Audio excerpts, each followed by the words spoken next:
Good morning. Hello, hello. We are here for a tea break with Lindsey, although I actually have water today rather than tea, for my newly established weekly life chat, coaching Q&A, just time to hang out together. The reason I've got water instead of tea is I've just had the slowest, laziest start to my morning, and it's been so good. I have been sitting outside with a cup of coffee, listening to the bird song for about 3 hours. And just quickly jumped in the shower because I realized that, but yeah, it's been such a beautiful start. So yeah, following that lovely coffee outside, it's just water for now. So what do I want to talk about this week?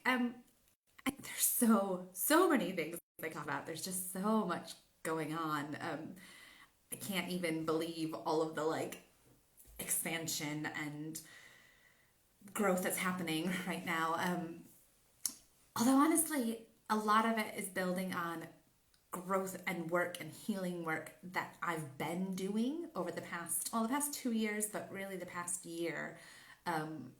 This stuff has started to come into play, and it feels like I've already done the work and laid the foundations, and it's just all coming together right now in this beautiful culmination of something, all of which is very non-specific, but there's just a lot going on, but not all of it I'm ready to share yet. So I think what I wanted to talk about today actually was a follow-up to my "I'm so mad" post the other day, which if you haven't seen it, feel free, go check on my stories. It's the one where I'm like, you'll know which one I'm mad about.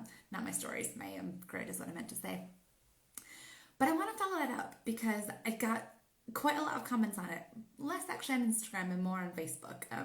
But the point still stands. There's been a lot of comments on it.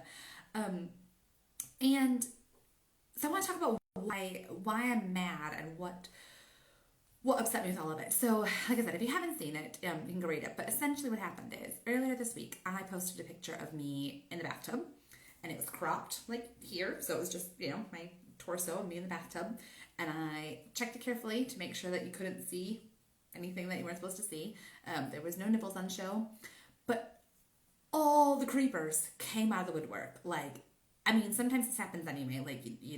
I post things, and sometimes I get random men who I don't know suddenly liking or commenting, whatever, but it's like a handful. Whereas the night of my bathtub post, it was 20 or 30, totally just creeper accounts where in case you commented and you're like, oh no, was it me? If you're a real person who, follows me and interacts with me, definitely not you. Let me reassure you about that. Because the ones I am talking about are the ones where I'm not even sure they're all real accounts. They might be bots, but some of them probably are real accounts, and they're just the gross men being like, hey, you're so gorgeous. Do you want to have sex with me? It was liking my stories. It was liking the post. It was commenting. One of them had a comment about this long of all the sex emojis you can think of, and it's just ugh. And I couldn't I was just blocking and deleting like I usually do, but I couldn't figure out where they were all coming from. My hashtags on it were all the same. I already was thinking why did Instagram pick up this bathtub picture and show all these people? And then the next day I got a message saying, in that bathtub picture, there's a little reflection of the bath drain thingy. You can see your nipple in there. Oh, cool, Instagram. So Instagram must have identified that in its photo algorithm and sent it to all the creepers. And I was just instantly so mad because that will somehow be written into the Instagram programming. It's not like all of these people are just casually scrolling my posts and happened to see these. It got shown in their feed or in their recommended because Instagram thought there was something there they were going to want to see. And given that everything I talked about in the post, and like I said, all my hashtags were all the normal stuff I talk about, it was about I lose myself when my kids are here because I pour so much into them. When they're not here, I have to take the time for myself. self-love journey, self-love first, can't pour from an empty cup, all the stuff I normally talk about. The only thing that was different was that there was this hint of a reflection of a tiny little nipple. And so somehow, yeah, like I said, Instagram showed them that. And these patriarchal frameworks are just built into our platforms and into the world we live in.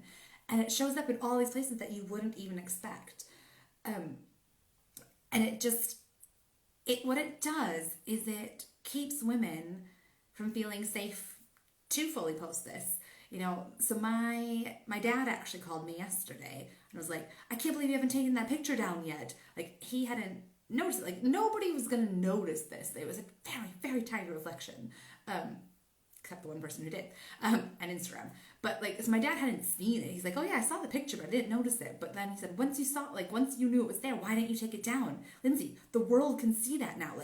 Your nipple is now out there for the world. And I was like, and I was like, you need to scrutinize every photo you post. You need to check this. You need to know that, what you're putting out there. Why didn't you look closer? I was like, well, I actually don't care if the world can see it in a super tiny, really reflection, whatever. That part doesn't bother me at all, and I'm not taking it down. But his point about why didn't you scrutinize it? Because I shouldn't have to scrutinize every little thing I do. And that's how this applies to kind of women in the world, is we get these messages over and over and over our whole lives that we need to be a certain way. We need to show up a certain way. Men can't stop themselves from, doing all the distracting things, doing all the harmful things, raping women, molesting women. They can't help themselves because they're men. Women, you need to not be distracting, not put yourself out there. Don't wear the short skirt because, what if a man can't resist the short skirt? And it starts from school. It starts from the school dress codes of girls' shorts can't be too short, or, all the way right through. And it's about the women policing themselves so that the men don't do stupid stuff. And when you spend so much of your energy, and a lot of it is subconscious energy, because we have literally been taught this our whole life, we don't even necessarily know that that's what we're monitoring ourselves for all the time. Sometimes we definitely do, but sometimes we don't even know that that's what we're monitoring ourselves for. And it's this constant drain on your energy. It's like if your computer starts running slow and you take it to the IT department and there's actually all these programs running in the background that you don't even know were there, and they're sucking the processing speed. So then the actual spreadsheet that you're working on now is taking ages to compute a simple sum, and you're like, but it's because all the energy is sucked in the background. That's exactly what is happening to us as women. In the background, in our subconscious, our brains are constantly filtering us, monitoring us, going, don't do that, change that. Are your keys out? Have you texted your friend to let you know where she is? To let her know where you are? Have you done this? Have you done, don't post that. Check every into that picture before you post it. All of this is going on and going on and going on. So then the outward part, our conscious part of our brain, is slowed down. Our full magic can't come out because we are too busy trying to figure out all this other stuff. So we then keep ourselves small, we keep ourselves hidden because it's easier to do that way, and because we just don't have the capacity to do these big, amazing, incredible, magical things that we are capable of doing if we weren't taking up all this shit. So it just, I see a comment. Everybody has nipples, they're not there for sexual purposes. The definition we give them, which is fine, but get over it. People need to control themselves, not the other way around. Yes, exactly that. It's not on us to not have the nipples or to not show them. It's the meaning that society puts on it. So, where was I? So yeah, it's about, when we are busy spending so much time on that, our magic and our capabilities dim down. And the part that we can then control over all this, because I posted in my I'm So Mad post that this is not a problem for women to solve. This is the problem for men to stop creating. And I believe that with my entire being. But what it is on women to do is to stop feeling like it's our problem to solve. It is on women to stop feeling like it's our fault, like we deserve that she deserves that because she did that thing, because she, well, she is such a flirt. So of course that, like, that guy got the wrong signal and came on too strong. Or, I deserve to get all these messages from men because I, shared a bathtub selfie. Like, all of these things, that's on us to change. None of those are, as in feeling like it's our fault. That's the part where we can change. I didn't deserve to get a ton of creepy messages. She didn't deserve to be feel uncomfortable because the guy at the bar came on too strong, and worse. We all know the worst stories. So the part where we can really, really do this work and sink into it is by owning our own power. And actually, although it can feel really scary to step up and own your power, because it feels like, because we have been told our whole lives to keep that small, that will keep you safe. But it doesn't keep you safe is the the hard fact about it. And actually, the more power we can draw in for ourselves and the more we can let our light shine out, the more that, we're actually probably not going to attract the predatory men in the same way, because the predatory men will most often choose the easier victims. That is the way nature in general works. But B, we can stop wasting all of that background energy on the shit that we don't want to deal with.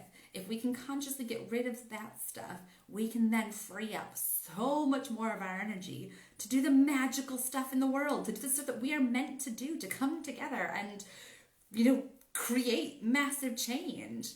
I could talk about this all day. Right, let's see here. 100% agree. It shouldn't be on us. It's on men to do better and to encourage each other to do better. Pull their friends up when they do crap like that. Yes, yes, yes, yes. And that's, I do not think, so this rant of mine is not because I am anti-men in the slightest. Not at all. But don't get me started on the hashtag not all men. No, of course it's not all men. But it is on men to do better. And it is on men to, exactly like you said, Lee, to call out their friends, to call out this bullshit when they see it. Because it starts with, it's often little innocuous comments that then build up to this culture of not so innocuous comments. So even if your mate just says something that you're like, oh, that was a bit off, wasn't it? But, not that big of a deal. Call it out. Say, dude, not okay. Knock it off. Wherever you see it, call it out. And really, that's the way that it's going to change. It's not going to change because women keep saying or keep trying to protect themselves. It's going to change when men change. That's how it works. But in the meantime, we can do our own work and free up our energy and free up our magic and just create this, this massive change in the world by doing it that way. So that was a long-winded rant. Flow? I don't know. I will move on to answer a really good coaching question I got this week.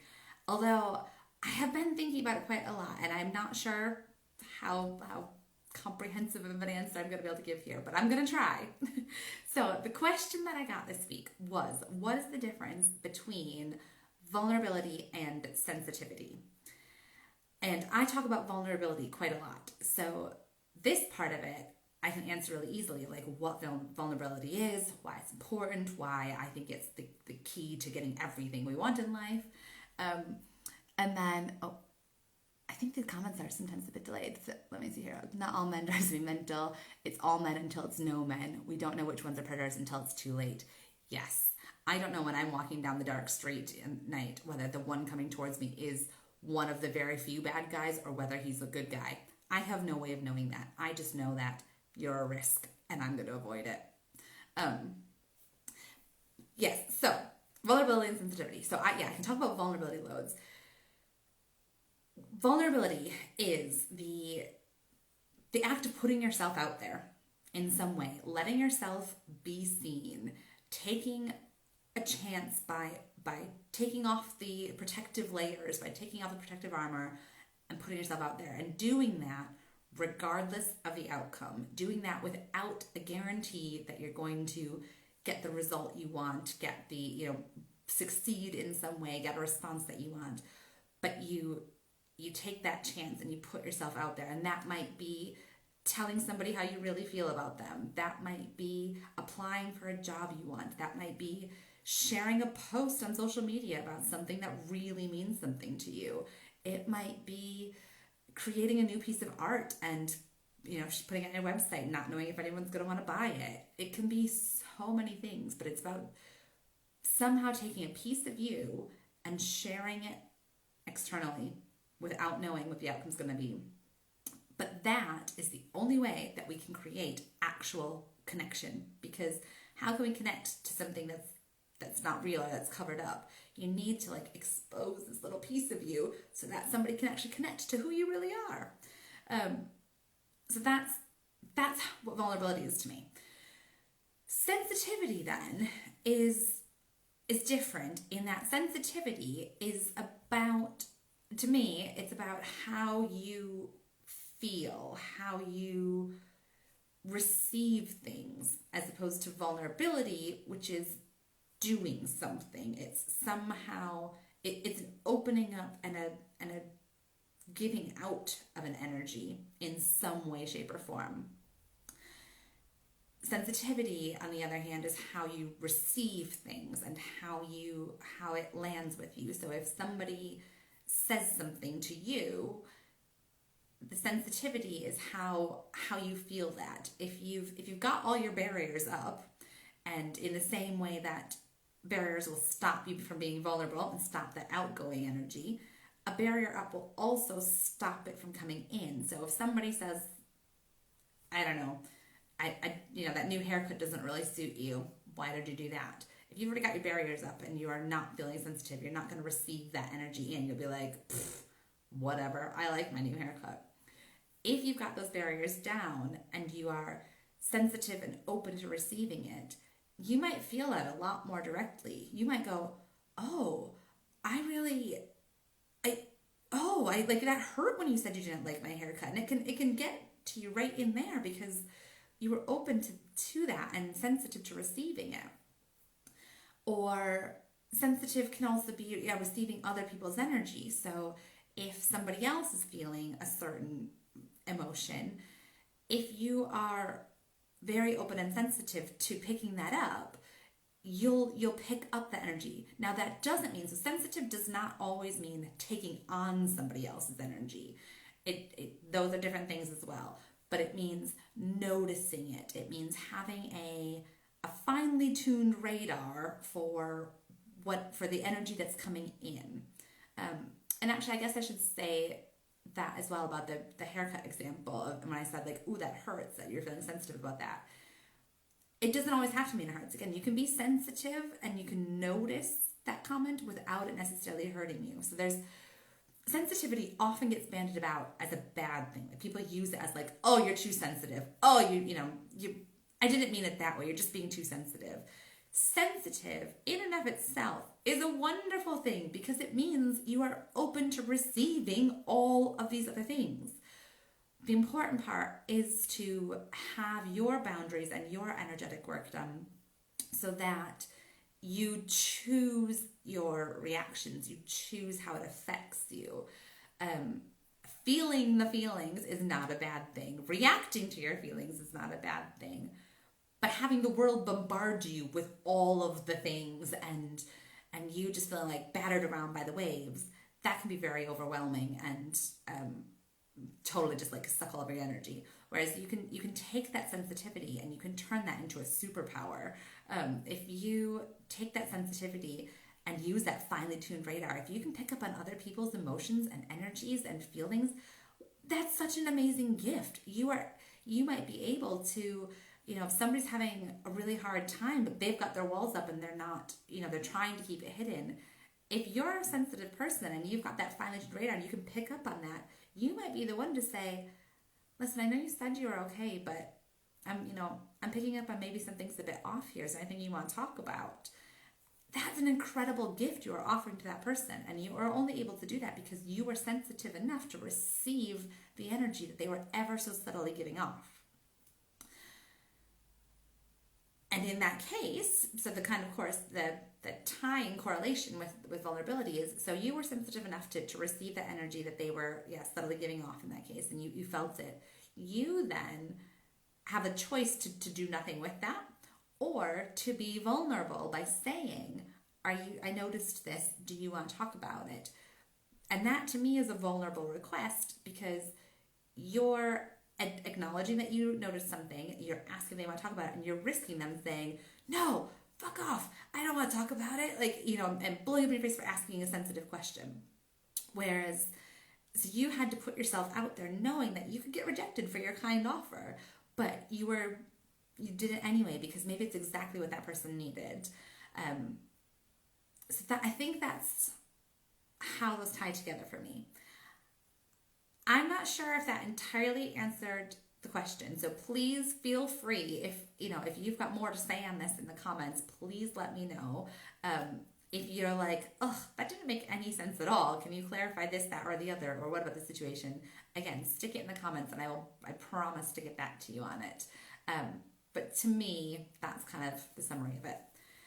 And I have now been talking for a long time today. I thought I was going to keep this one a short one, but apparently not.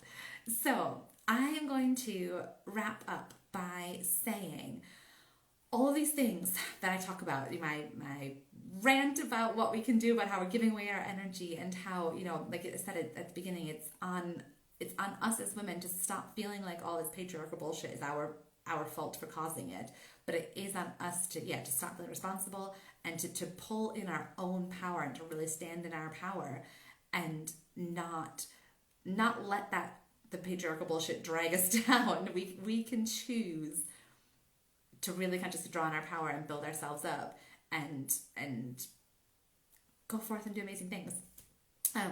That is something that I absolutely can help you with. That is something I have been working on so much in my own coaching and absolutely can help you with as well. And similarly, if these feelings of, oh, I've been told my whole life I'm too sensitive, I don't know what to do about that, or, I feel like I want to start putting myself out there more, I feel like I'm holding myself back and I'm not sure how. Again, that is exactly what I can do in my coaching. So at the moment, there are 2 ways to work with me. One is an upcoming way and one's currently available. So the biggest and best and all-in investment, and the way to really get the most support from me, is my one-to-one coaching. So at the moment, my package is for 3 months, and you get 3 calls a month with that, video calls a month, as well as Voxer support in between, which is texting and voice note. So for 3 weeks of the month, we'll have an hours-long video call, and we really can do a deep dive into all of, whatever it is that we need to go into. But these sorts of things, like owning your power, practicing being vulnerable, like really drawing in all these pieces, and we can go deep dive into that. It's, like I said, 3 calls a month for 3 months, and that is £2,000, which at the current exchange rate, which is terrible for English people and amazing for American people, is about $2,500. So that's, like I said, like kind of the premium package and the best way to get the most access to me. The other way, so I'm currently finishing up my first month-long group mastermind, which is purely held in Voxer, so in this voice note and texting app. It's coming to a close next week, and I will be opening up another round of it. The exact start date isn't set yet, but I will let you know as soon as I determine that. And that in there, you get me and the other women who join this mastermind together. So you get all of the group support where you get to ask a question. I will answer you in the group setting. Other people are asking questions and getting answers, so you get to hear their answers. You support each other. Oh, yep, I can add to that story. Oh, let me, this is how I would think about it. You get the support from each other and coaching questions from me. It is a bit lighter touch because it's the deep dive is where we do the one-to-one, but it's still a really great way to start kind of getting into the coaching world and to get a layer of support. And it's at a much, much lower price point. So that's kind of the difference there. And the reason I'm not giving the exact price yet is because the next round of it, I haven't set the price on that. So again, when I tell you the start date, I'll tell you the price of the new round. But those are the 2 ways to work with me at the moment. So one-to-one coaching, 3 months, really intense support. We can do incredible things. Well, you can do incredible things with me just holding you and supporting you along the way. And then the group mastermind, which is, the joint support, slightly lower touch in terms of the depth that we can go into, but still an amazing way to make change, and you can grow from each other that way too. If you're interested in either of those, drop a comment in or send me a message and I can talk to you more about it, or I can send you the link. And yeah, thanks for hanging out with me this morning. I will do this every week, Wednesday at 10 a.m. Look in my stories on Tuesday for the chance to ask me the coaching question. And yeah, you can catch up whether you can make it live Wednesdays at 10 a.m. or if you watch it later. It's always saved down. So thank you very much. And I'm sending you huge love. Mwah! Bye.